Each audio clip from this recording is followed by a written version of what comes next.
माजी मंत्री तानाजी सावंत यांच्या मुलाच्या अपहरणाची बातमी ऐकल्यावर मला थोडंसं हादरायला झालं होतं. म्हणजे मंत्र्याचा मुलगाच सुरक्षित नसेल तर सर्वसामान्यांच्या मुलांच्या सुरक्षिततेचं काय, असा एक विचार मनात चमकून गेला.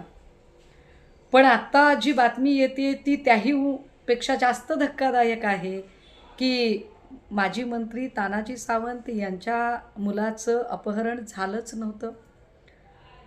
तो मुलगा घरातून भांडण करून निघून गेला. फक्त त्या मुलाला अडवायचे एवढ्यासाठी सगळी पोलीस यंत्रणा कामाला लावणं गरजेचं होतं.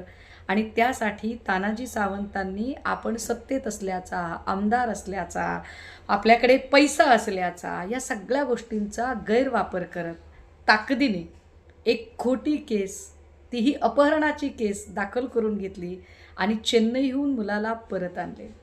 गंभीर आहे. म्हणजे ज्याच्याकडे पैसा आहे त्याला किती चटकन न्याय देण्यासाठी यंत्रणा तयार होतात. ज्याच्याकडे पैसा आहे त्याच्यासाठी यंत्रणा कशा रेड कार्पेट त्याला फॅसिलिटीज द्यायला तयार होतात. एरवी ही सगळी माणसं मात्र अजिबातच गोरगरिबांची साधी एनसीच काय, गोरगरिबांचा साधा तक्रार अर्जसुद्धा ऐकून घ्यायला तयार होत नाहीत. धन्य ते मंत्री महोदय, धन्य ते पोलीस स्टेशन आणि धन्य ते सरकार.